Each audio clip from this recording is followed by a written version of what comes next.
up. Congressman King, what would the Republicans have the White House do any differently? Well, I would hope so. And if I were calling the shots, the first thing I would do is suspend capital gains taxes for at least 2 years to free up the capital that's out there that's sitting on the sidelines that just doesn't have confidence that raising taxes and growing government is going to do anything except delay the recovery in this recession that we're in. Congressman Maloney, a lot of people would seem to argue that cutting taxes for a business that's already losing a lot of money won't do anything, and there's no guarantee that if you give people tax money, they will actually spend it to stimulate the economy. But I mean, tell us your view. I mean, wouldn't more taxes help to a certain extent? Well, let me tell you, in the stimulus package, the economic recovery package that we just passed, $787 billion, we haven't had a chance for that money to kick in, but included in it was a tax break for 95% of working Americans. They are getting a break in their paychecks this week. So there is relief in taxes and fair taxes to the working men and women of this country. But these are grim, gut-wrenching numbers. It's the fourth consecutive month that we have lost over 600,000 jobs.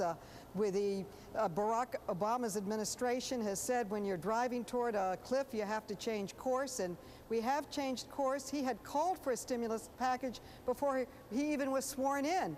And yet it was not accepted by the president, the then sitting president, or the Republicans in Congress. It was one of the first things he enacted into law. We passed in the House a housing stabilization bill to stabilize housing. Economists have said we will not get a hold of this economic recession until we stabilize, put a floor on housing. And then the third stool is... Congresswoman Maloney, how do you explain to your constituents why the situation continues to get worse? Well, I would say that we inherited 8 years of failed economic policies. He has been in office, as you said, 47 days. He has acted to pass the economic recovery plan that invested in saving or creating 3.5 million jobs and giving a tax break. And it's also, we have passed the housing stabilization plan, and they are coming out with other efforts to stabilize our financial system so that we can start generating jobs and going forward in a positive way. These are major pieces of...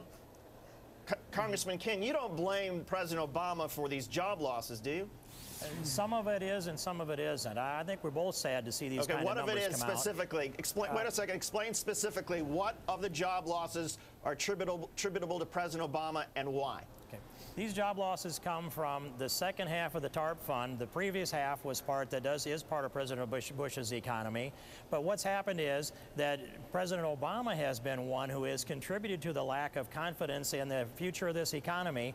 And then this massive spending, this $1.4 trillion tax increase, the $650 or so billion cap in trade that is a tax on everybody, whether they're the lower 95% or the top 5%, right, that hasn't, scares capital to the sidelines. That hasn't started yet. Jobs. So again, to your point, no, that hasn't started yet, though, Congressman. I mean, the issue is you said that this is somehow related to the TARP. Let's go back over that. What about the TARP is costing Americans their jobs right now?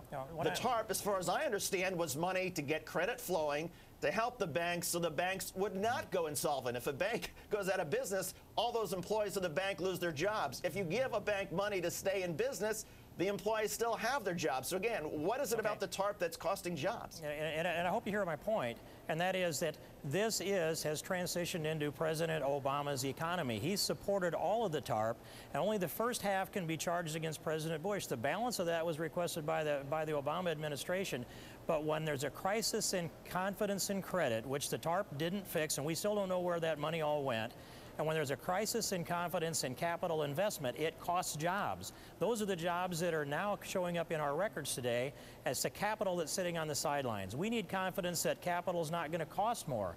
I mean, it was Adam Smith that said that the cost of anything is the sum total of the cost of the capital and the labor that goes together to make it work. Capital is more expensive. Well, let me take your argument. I think I get your argument. Let me try to simplify and try for Congressman Maloney. The idea is that, yes, the credit industry, the financial markets are worried because they don't see a lot of clarity in terms of how the Obama administration is going to solve the credit crisis and get the finances moving again. And that lack of clarity, the lack of confidence, is what is causing the Dow to drop. Congressman Maloney, what's wrong with that argument? Well, I would say that the alternative to the TARP would be that our financial systems went right up to the brink of failing, of a 1929 financial breakdown.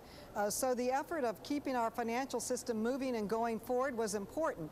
Now, there is an effort to bring clarity to exactly where these dollars are going. I even have a bill in that would track all the TARP money in a centralized database in government. I hope you'll join me on this bill, so that we can study the trends and whether or not it's really being used to halt systemic risk in our government. I think that President Obama has done a superb job. He has restored confidence. He has come into a mess. George Bush created fewer jobs than any president in history, and he tripled our debt, our deficit, and President Obama has come out with a plan to cut our deficit in half and to move forward to protect and create new American jobs. And we do have the third I would say the third stool, or the third area that we need to work on. Well, that's and that's true. No, I mean, there's still a lot of work to do. A lot of work to do. Congresswoman, but he's got a good I agree. economic No, there is a team lot of around work him. to do, and it's